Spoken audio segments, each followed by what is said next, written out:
નમસ્કાર મિત્રો, મારું નામ રાજેશ છે. હું એક નાનકડા ગામડામાં રહું છું. ઉંમર 38 વર્ષ. ખેતી અને 2 ભેંસોનું દૂધ વેચીને જીવન ચાલે છે. મારા જીવનમાં ઘણું બધું ખૂટી ગયું.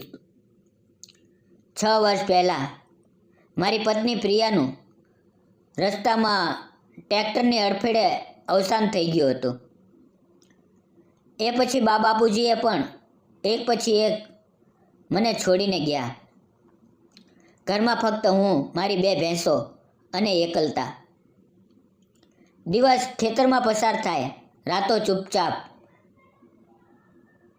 એક દિવસ બપોરના 2 વાગ્યાની આસપાસ હું ખેતરની બાજુમાં આવેલા નાના તળાવ પાસે થોડી ઠંડક માટે બેઠો હતો. ગરમી એવી કે પંખીઓ પણ ચૂપ હતા. દૂરથી એક છોકરી ધીમે ધીમે ચાલતી આવતી દેખાય. તેની ચાલ લથડતી હતી, જાણે ઘણા દિવસથી ચાલી રહી હોય. તે નજીક આવી ત્યારે જોઉં તો લગભગ 26-27 વર્ષની એકદમ સુંદર યુવતી. ગોરો રંગ, લાંબા વાળ, મોટી આંખો, પણ ચહેરો એવો ઉદાસ કે લાગે દુઃખનો સમુદ્ર એની અંદર ઉભરાઈ રહ્યો હોય. કપડાં ધોળથી ભરેલા, ચહેરો રડીને મુરઝાયેલો, ગળું સુકાઈ ગયું હોય એવું લાગતું હતું. તે તળાવની પાળીએ બેસી પડી અને એવી રીતે રડવા લાગી કે મારું દિલ દ્રવી ગયું. આસપાસ એક પણ માણસ નહોતો, ફક્ત પવનનો શિશિયારો અને એના ધ્રુજકા. હું ધીમેથી તેની પાસે ગયો અને બોલ્યો, શું થયું છે? આટલી ગરમીમાં એકલા અહીંયા શું કરો છો? તેણે મારી તરફ ડરભરી આંખે જોયું, પછી ધીમેથી બોલી, મારું નામ નેહા છે. હું ઘણે દૂરથી ગામડેથી આવું છું. 3 દિવસથી ભૂખી તરસી ભટકું છું. મેં મારી થેલીમાંથી પાણીની બોટલ કાઢી અને તેને આપી. તેણે એક જ ઘૂંટડે અડધી બોટલ ખાલી કરી નાખી. પછી ધ્રુજકે પોતાની વાત કહેવા લાગી. મારા લગ્નને 5 વર્ષ થયા હતા. મારો પતિ રોહન શરૂઆતમાં ખૂબ જ પ્રેમાળ હતો. અમે બંને ખૂબ જ ખુશ હતા. પણ પછી એની નોકરી ગઈ. દારૂનું વ્યસન લાગ્યું. ઘરે આવે ને રોજ મને મારે. સાસુ સસરા પણ એની સાથે મળીને મને ત્રાસ આપવા લાગ્યા. ઘરનું બધું કામ મારા માથે, ઉપરથી ટોણા માર. એક દિવસ રોહને દારૂના નશામાં મને એટલી મારી કે હું ચક્કર ખાઈને પડી ગઈ. રાત્રે જ્યારે બધા સૂઈ ગયા ત્યારે મને લાગ્યું કે જો આજે નહીં ભાગું તો હું મરી જઈશ. મારી પાસે એક નાની થેલીમાં 2-3 કપડાં લીધા અને ઘરેથી નીકળી ગઈ. મારા મા બાપ નથી, ભાઈ બહુ દૂર છે, એટલે 3 દિવસથી રસ્તે અહીંથી ત્યાં ભટકું છું. ક્યાં જાઉં એ પણ ખબર નથી. તેની વાત સાંભળીને મારું દિલ દુઃખથી ભરાઈ ગયું. મેં મારું ટિફિન ખોલ્યું. બાજરાના રોટલા, ગુજરાતી કઢી, રીંગણાનું શાક અને થોડું દહીં હતું. મેં તેને કહ્યું, પહેલાં ખાઈ લે, પછી વિચારશું કે શું કરવું. તેણે શરૂઆતમાં ઘણી ના કહી, પણ મેં જીદ કરી તો ધીમે ધીમે ખાવા લાગી. રડતા રડતા ખાતી હતી. આંસુ રોટલા પર પડતા હતા. ખાધા પછી તેણે કહ્યું, હવે હું જાઉં છું. મેં પૂછ્યું, ક્યાં જશો? તેણે ધીમા અવાજે કહ્યું, જ્યાં પગ લઈ જાય ત્યાં. કદાચ કોઈ ગામમાં નોકરાણીનું કામ મળી જશે. આ વાત મારા હૈયામાં ઘૂમી. મેં ઊંડો શ્વાસ લીધો અને કહ્યું, જો તને વાંધો ન હોય તો મારી પાસે આવીને રહી જા. મારું ઘર ખાલી પડ્યું છે, કોઈ નથી. તું ઘર સંભાળજે, રસોઈ કરજે, ભેંસોને દૂધ કાઢવામાં મદદ કરજે, ખેતરમાં થોડાક હાથ બટાવજે. હું તને દર મહિને સારા પૈસા આપીશ. ભૂખી તરસી ક્યારેય નહીં રહેવું પડે. તે મને ઘણી વાર જોતી રહી. તેની આંખોમાં ડર હતો, પણ એની સાથે એક નાનકડી આશા પણ ઝળકી. પછી ધીમેથી માથું હલાવીને હા પાડી. એ જ બપોરે હું તેને ઘરે લઈ ગયો. ઘર બતાવ્યું. 2 ઓરડા, એક નાનું રસોડું, ઓસરી અને ભેંસોનો શેડ. તેની પાસે એક જ નાની થેલી હતી, જેમાં 2-3 કપડાં હતા. મેં તેને એક ઓરડો આપ્યો. તે વારંવાર મારો આભાર માનતી રહી. તેની આંખોમાં ખુશીના આંસુ હતા કે આખરે કોઈએ સહારો મળી ગયો.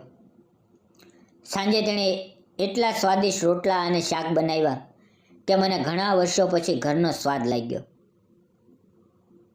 અમે ઓસરીમાં બેસીને સાથે ખાધું.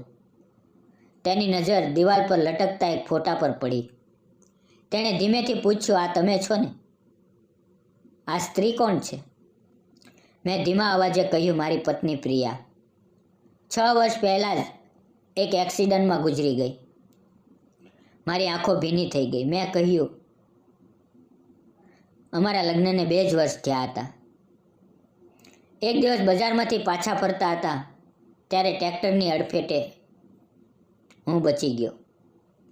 પણ એ મને હંમેશા માટે છોડીને ગઈ. ત્યારથી હું એકલો છું. નેહાએ મારો હાથ પોતાના હાથમાં લીધો અને કહ્યું, માફ કરજો, મેં તમને દુઃખ યાદ કરાવ્યું. મેં હસીને કહ્યું, ના, ઘણા વર્ષે કોઈની સાથે આ વાત કરી એટલે મન હળવું થયું.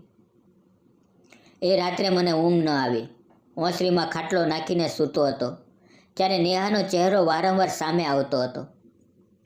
તેની નાની સ્માઇલ, લાંબા વાળ, નમ્ર અવાજ, એ ઉદાસી પાછળ છુપાયેલી મીઠાશ. ધીમે ધીમે દિવસો પસાર થતા ગયા.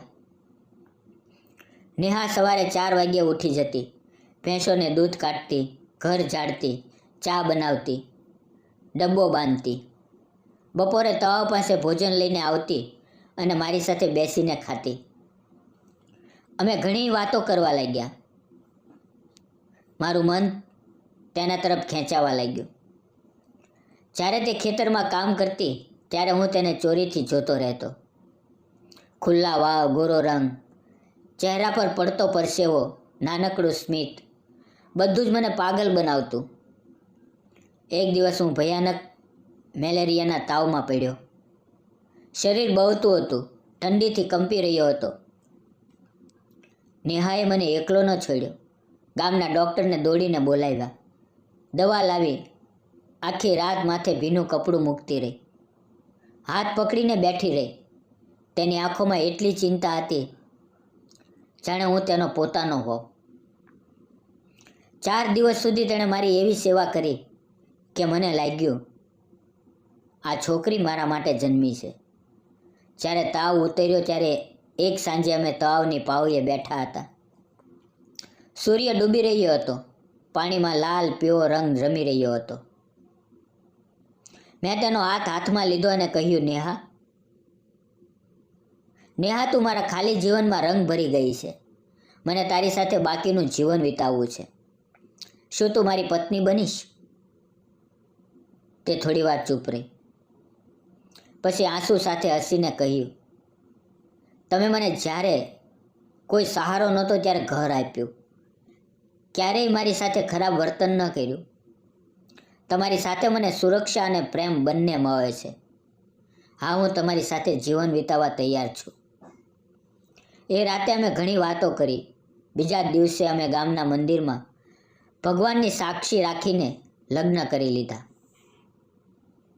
ગામવાળાઓએ શરૂઆતમાં થોડી ચર્ચા કરી, પણ જ્યારે બધાને સાચી વાત ખબર પડી તો બધાએ ખુલ્લા દિલથી આશીર્વાદ આપ્યા. આજે અમારા લગ્નને 2 વર્ષ થઈ ગયા છે. અમારા ઘરમાં એક નાનકડો દીકરો પણ આવી ગયો છે, જેનું નામ અમે આશીર્વાદ રાખ્યું.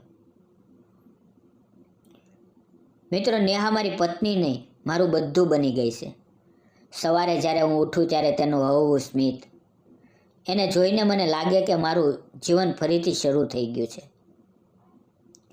જીવનમાં કેટલુંય દુઃખ આવે, પણ જો સાચો સાથી મળી જાય તો દરેક ઘા ભરાઈ જાય છે.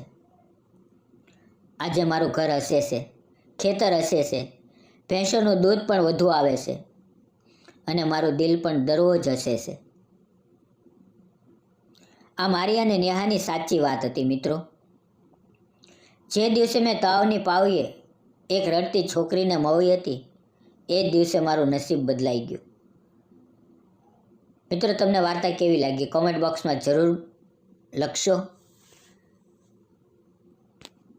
ફરી મળશું આવતીકાલે એક નવા વિડીયોમાં. ત્યાં સુધી આવજો. વિડીયો પૂરો જોવા બદલ ધન્યવાદ મિત્રો. જય હિન્દ.